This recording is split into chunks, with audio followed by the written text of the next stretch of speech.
दोस्तों, पिछली वीडियो में हमने रिले के बारे में पढ़ा। आज हम जानने वाले हैं कॉन्टैक्टर के बारे में। कॉन्टैक्टर भी बिल्कुल रिले की तरह एक इलेक्ट्रिकली ऑपरेटेड स्विच होता है, जिसकी हेल्प से हम डिफरेंट काइंड के इलेक्ट्रिकल पावर सर्किट्स को कंट्रोल करते हैं, उनकी स्विचिंग करते हैं। कॉन्टैक्टर मेनली सिंगल फेज़ और 3 फेज़ की मोटर्स या 3 फेज़ के आउटपुट्स को चलाने के काम आता है। दोस्तों, कॉन्टैक्टर्स के बारे में डिटेल में जानने से पहले हम रिले और कॉन्टैक्टर में क्या मेन डिफरेंसेस हैं वो देख लेते हैं एक बार।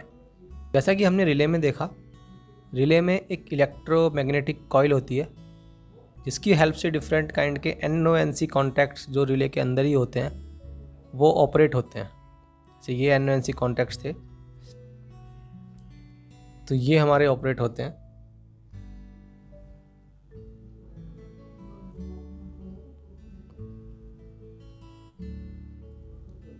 तो ये हमारी रिले थी।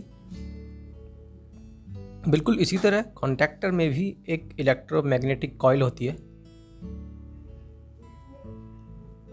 और मेनली इसमें एनो कॉन्टैक्ट्स होते हैं। एनो कॉन्टैक्ट्स का इसमें मेन रोल होता है।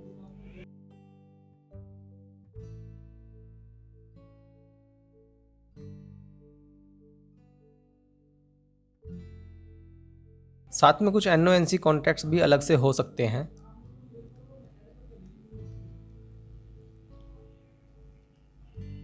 A1 A2 कॉइल के कॉन्टैक्ट्स हो गए। अब जो मेन डिफरेंस होता है, हम रिले के अंदर इन कॉन्टैक्ट्स के थ्रू मेनली DC सप्लाई या फिर सिंगल फेज AC सप्लाई हम पास कर सकते हैं।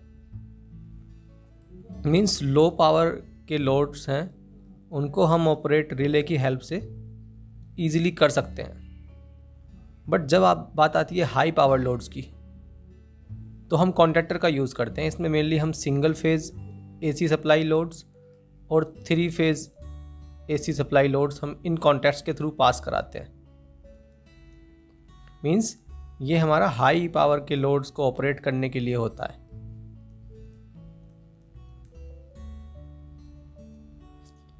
तो मेन डिफरेंस कॉन्टैक्टर और रिले में यही होता है।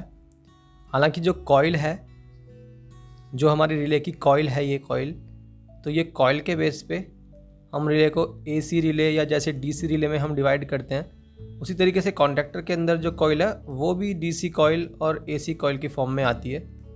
AC कॉन्टैक्टर है तो AC कॉइल, DC कॉन्टैक्टर है तो DC कॉइल। वहाँ पे A1 A2 को हमें उसी के अकॉर्डिंग पावर सप्लाई देनी होती है। रिले में मेनली हम 10 एम्पियर तक के लोड्स इन कॉन्टैक्ट्स के थ्रू, ये जो कॉन्टैक्ट हैं इनके थ्रू हम मैक्सिमम 10 एम्पियर का करंट फ्लो करा सकते हैं, जबकि कॉन्टैक्टर्स के थ्रू हम 10 एम्पियर से भी ज़्यादा, ग्रेटर दैन 10 एम्पियर और हज़ारों एम्पियर तक का करंट हम उससे भी ज़्यादा हम फ्लो करा सकते हैं। कॉन्टैक्टर्स के कॉन्टैक्ट्स के थ्रू डिफरेंट साइजेस में डिफरेंट करंट रेटिंग्स में आते हैं कॉन्टैक्टर्स। आइए अब हम कॉन्टैक्टर्स के बारे में और अधिक जानते हैं। तो जैसा कि मैंने बताया, कॉन्टैक्टर्स के अंदर कॉइल और कॉइल के अलावा उसके कॉन्टैक्ट्स, इस तरीके से कॉन्टैक्टर की जो कंस्ट्रक्शन है वो कुछ ऐसी होती है। जैसे ये मेरी कॉइल हो गई A1 और A2। बाकी ये इसमें कुछ कॉन्टैक्ट्स हैं ब्लू कलर में जो आपको दिख रहे हैं, ये सारे एनो कॉन्टैक्ट्स हैं। इसके अलावा कुछ NC और NO कॉन्टैक्ट्स भी हो सकते हैं।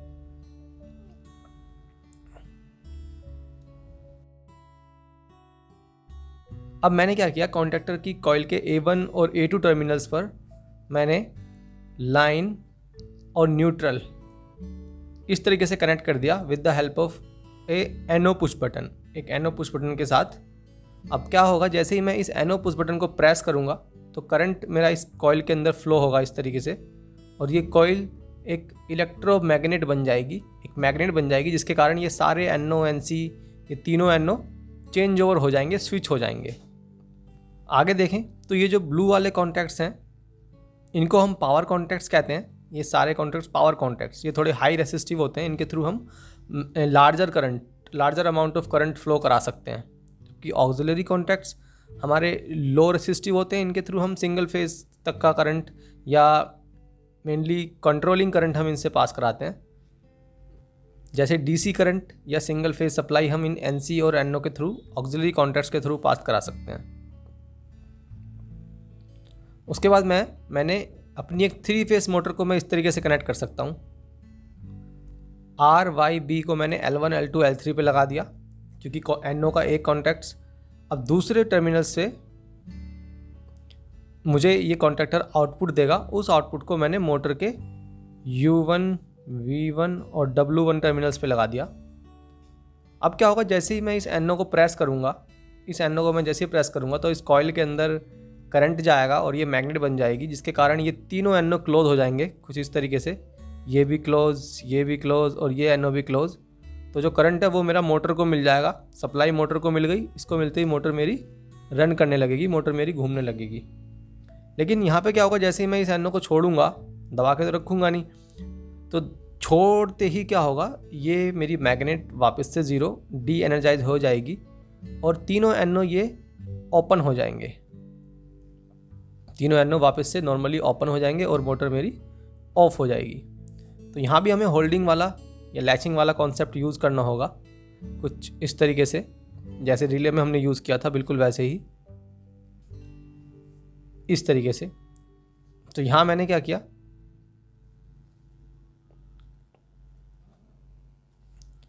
एक कॉन्टैक्ट मैंने इस तरीके से लगा दिया यहाँ से, इस एनओ से इधर, और यहाँ से उस लूप को लेके वापस मैंने कॉइल को दे दिया A1 कॉन्टैक्ट, A1 टर्मिनल को। तो यहाँ से हम देखें तो जैसे ही हम इस बटन को प्रेस करेंगे तो जो मेरा करंट का फ्लो है वो कुछ इस तरीके से होगा। यहाँ से करंट पहले ऐसे जाएगा कॉइल के अंदर जाके, अब ये वापस मेरा न्यूट्रल पे निकल जाएगा। तो मेरी कॉइल जो है वो मैग्नेट बन जाएगी, और जैसे मैग्नेट बनेगी तो ये वाला जो एनओ है, ऑक्सिलरी एनओ, ये हो जाएगा क्लोज।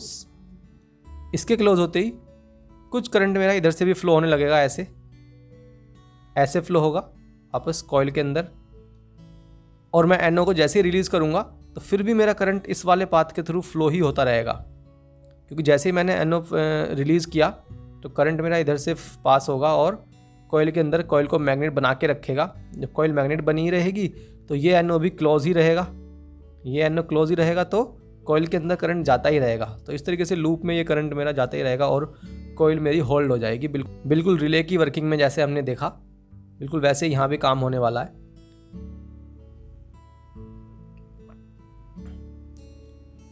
होल्डिंग को ब्रेक करने के लिए अब यहाँ पे भी हम एक NC बटन यूज़ करने वाले हैं। तो इस NC को जैसे ही हम प्रेस करेंगे तो क्या होगा, करंट सारा यहीं ब्रेक हो जाएगा और करंट सारा यहीं पे रुक जाएगा और आगे नहीं जा पाएगा। तो हमारी कॉइल भी ब्रेक हो जाएगी, कॉइल भी ऑफ हो जाएगी और मोटर भी ऑफ हो जाएगी, क्योंकि ये एनओ सब ओपन हो जाएंगे।